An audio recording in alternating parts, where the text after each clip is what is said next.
Hello, today I'm going to talk to you about 7 sacrifices and inconveniences I've had to make in order to have the kind of life I have here in France. Thank you so much for joining me today. If you're new here, welcome. I'm Patricia Brooks. I'm an American living in the south of France, and I help people who are ready to start the next chapters of their lives living and thriving in a foreign country get the right mindset so that they can settle in more easily. And on this channel, I talk about my life in France, about moving abroad and how to do the things that are necessary so that you can live life on your terms. And today I'm talking about inconveniences and sacrifices. This is not something that people like to think about, but anytime that you make a change or you want to do something different, there will be sacrifices. There will be inconveniences. And I want to start off this by saying, if you have not been following me for a while, you might not be aware of the transformation I've undergone over the course of the last 6 years as I've been figuring out my way here in France. I liken it to people who did not know me before 2012, probably can't imagine that I weighed 200 pounds, but that was who I was. Because before I joined Weight Watchers and lost 75 pounds in 13 months, I was a bigger person. But people who know me only since the weight loss only see me as that person. And it's much the same for people who have not known me or have not been following my story for a while. They see me as this person who has moved to France and is thriving there. But it's been a process. And so the process, as I said, entailed sacrifices and inconveniences. And I'm going to talk to you about 7 of them. And this is a ride along video. So I'm going to show you the road to or from Collioure, or both. I hope you enjoy the view. The way I'm going to share this is in the order that they occurred. The first sacrifice I had to make in order to get here to France was a financial sacrifice. Back in 2004, I had decided I was going to quit my job and I was going to pursue my side hustle full time. Although my side hustle was really not going to pay the bills. And so I did that for 2 months. And I quickly realized that I needed to get another job. I needed a steady paycheck. And so I found a contract position, and I was so grateful to get that position that I realized that I needed to get out of debt so that I could have a little bit more freedom. And so I went down the path of getting out of debt. And that's what I did. And once I got out of debt, I started throwing money at my emergency fund. This was a fund that my dad said you need to have in case of a rainy day. And so that's what I did. And I forewent, purchases. I didn't eat out as much so that I could, first of all, pay down debt, but second of all, have this security blanket in the form of this emergency fund. And over the course of years, it grew and grew and grew and grew. And it was for emergencies. The car breaks down or the hot water heater breaks. And so I did not use it often. Occasionally I did have an emergency, but since the fund had grown and grown, it really didn't make a dent in it. So that was the first sacrifice that I had to make, was to save money to get out of debt. And it was not easy. It was hard. But now as I look back, it was so worth it. And I didn't even know that this emergency fund would fuel my life here in France. It was not something that I did with the purpose of getting here. It was just to get out of debt so I could feel less constrained to having to have a 9-to-5 job. So that's the first thing. The second thing that was inconvenient, that was hard, was downsizing and letting go. Now, I'd lived in my house in Richmond for close to 20 years, about 18 years. And over the course of those 18 years, I accumulated stuff in the house, in the shed out back, things accumulated, and I didn't really get rid of things. Now, wasn't a hoarder, but, you buy things, you use them, they break, you put them in the shed. That happens. And over the course of those 18 years, unfortunately, my dad died. And then 3 years later, my mom died. And what that meant was I absorbed some of the things that were in my dad's house. Then I absorbed some of the things that were in my mom's house, but far fewer. So that meant that I had some things that were sentimental to me. And to make the move abroad, I got rid of just about everything. And that was challenging because it took time to go through pictures and sort through those and scan those and get rid of those. It took time to figure out what things were so memorable that I needed to keep them. And it was hard to part with them, but I did because I knew at that point, I wanted to have a new life in France, and the things that I had all couldn't come with me. And if I didn't face the music and get rid of those things, that my move to France probably wouldn't happen. And so I did the hard thing. I went through the things. Some of the things were brought up emotion in me. Some of the things were easier, but still the process of letting go, downsizing, getting rid of stuff was not easy. Now, if you're in the process of making a move abroad and you are going through things, or you're not sure even where to start with your downsizing process, then you are in luck, because on March 22nd, Christopher Wells and I are going to put on an online workshop to talk to you about how to go through this. We're going to give you a strategy. We're going to give you some tools so that makes it easier. And if you're interested in learning more about that, check out the link in the description. I'll put one above this video as well. Click on that and take a look at that. And I look forward to seeing you in March if you are interested. Okay. So letting go of stuff, downsizing, not easy, but in order to have the life I have here now, it was something I had to do. And it was something I had to revisit because I rented a storage facility, and you can watch another video that I talk about that, and how I finally, after 2 years here in France, went through that, got rid of more stuff, and decided to ship things after the fact. That's a story for another video, and you can check it out. I'll put a link to that in the description as well. So that's the second thing that was inconvenient, that felt hard. And I felt like I had to sacrifice in getting rid of some of the things that were important to me. Now, number 3 is learning the language. And I had to sacrifice time because it takes time to learn a language. I had to be inconvenienced because I committed to doing daily practice with the Pimsleur method. And some mornings on my morning walk, I was happy to put on my headset and listen and repeat the lessons. But other mornings, I just wanted to listen to a book on tape or some music. But I listened to the Pimsleur lesson first because I knew that I wanted to speak French fluently. It was my reason for wanting to live in France. And if I was going to live in France, I knew that learning the language would be important. And I am so very glad that I did, because what that has opened up for me is the ability to navigate situations, administrative situations, friend situations right now in a manner that feels pretty easy, in a manner where I don't find myself having to prepare in advance. Okay, what am I going to say? Because I have the words or a way to explain what I need to explain, even if I don't have the exact word. And it feels easy for me. But had I not done the early work when I was in Richmond, had I not stepped into a classroom in Perpignan to take a proper French class, and that was hard, that was not something that I realized I had a fear about, being in a classroom, because it'd been since 1993 when I graduated from business school that I was in a proper classroom where they gave grades. And so that was daunting, but I did it.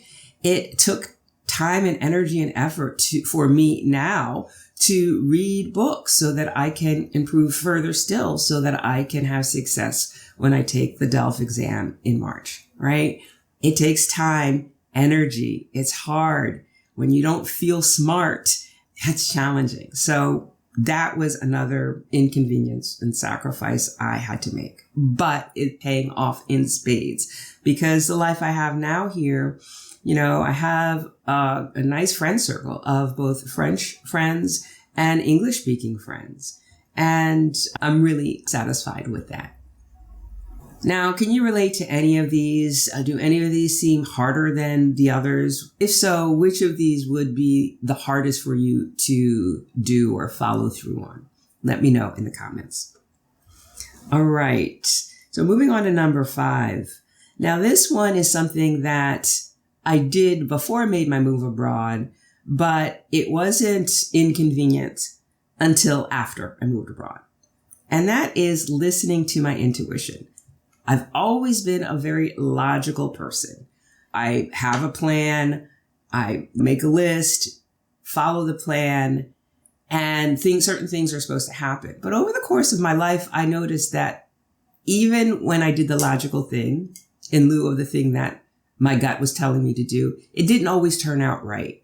And I started to value my intuition. So when I got this urge late in life in 2015 to move to France, I listened to it. It was my intuition telling me to do this thing. And it was really not necessarily telling me to do this thing. It was compelling me to do this thing. So listening to my intuition before I made the move wasn't so hard because it was like I didn't have control over it. But once I got to France and 3 weeks after I landed, I woke up in the middle of the night one morning and it was scary because it was then that I realized the import of what I had done. I had quit a stable, good paying job and I moved to France without having an income stream. I was living off of my savings, that emergency fund that I had built years earlier.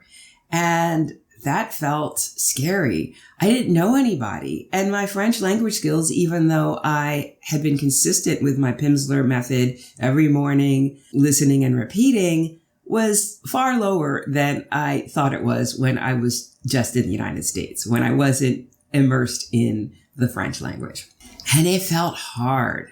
That was 3 weeks in, but even 10 or 11 months in, when I was getting ready to apply for my second visa, and I was looking at my savings account and seeing that I'd drawn down on it, substantially. I still had enough to prove that I could support myself for a second year. But that felt hard. That felt scary because for years I had just been adding to it. It had just been growing. And now I was pulling down on it.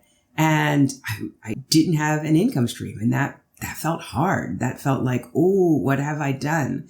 And so listening to my intuition after the fact made me question how smart that was. So that was something I had to navigate. Now I look back, I say, oh, of course I had to do this thing. It was so right then. That's why I was compelled to do it. Even if I had some second thoughts in that first and second year, maybe even in that third year when I was still trying to figure out what my next steps would be professionally. But listening to my intuition turned out to be a good thing, even though it was hard. Number 6, and this is something that you can't really know the impact of until you are living in a foreign country. And that is adjusting to cultural differences. And I think for the most part, many of the cultural differences I experienced early on have become normal. Even if they still are something I notice, it's not something that rubs me the wrong way. It's something like, oh yeah, that's right. If I want groceries and it's Sunday, I better get my butt out of bed and get to the supermarket because at 12:30, I won't be able to get those groceries. So I've adjusted pretty well to most of the cultural differences, but there is one cultural difference that really I'm still working through. And I feel like I have come so far. I don't necessarily get aggravated or annoyed by it, but I find myself having to prepare for it. And that is the personal space difference. Here in France, the idea of personal space, if it exists in the personal space is much smaller. Sometimes when I am talking to people I know, like they're talking to me very close up, like in my face, where in the United States, they would have been a step back. In line at the grocery store, sometimes people are right up on my back. But just 2 days ago, I was coming back from my morning walk and I was climbing the stairs from one of the parking lots, about 8 steps up. And I was going up and 3 young men were coming down and they were side by side. And the stairs weren't that wide. So they took up the whole width of this stairway. And I was coming up. And so I said, okay, Patricia, be prepared to brush their shoulder or brush their arm because they're not going to move so that I have space to get through. And I've learned to hold my ground because it just feels better to me than to kind of dodge out of the way. And so I go up the steps, they're coming down the steps, and sure enough, our coats brush, right? No, excuse me, no, I'm sorry. It just, wasn't a problem. It's just normal to not have distance around the perimeter of somebody else. And that has been challenging for me.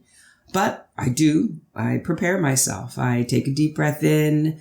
I recognize what might happen.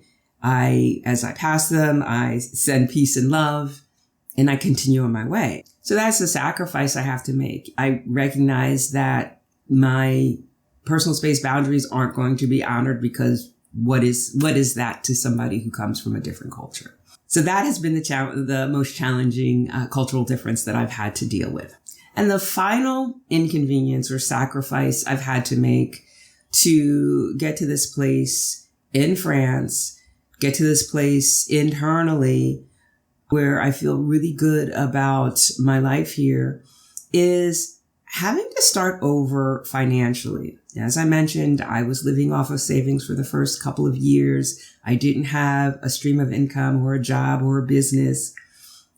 And when I started to build that business and started to generate income, it was like starting over. Like I had just graduated from university and I was building back up my savings. I was building back up, how much I could earn. And that felt hard because as I look back at how far I'd come in my career as a project manager and what I was earning annually, I'm still not earning that.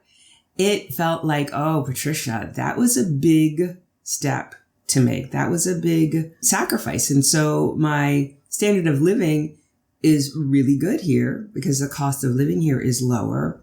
But there's some things that I still hesitate to purchase or I think about or plan for because I don't have the salary that I had when I was working a 9-to-5 job. I don't have that steady stream that I had then.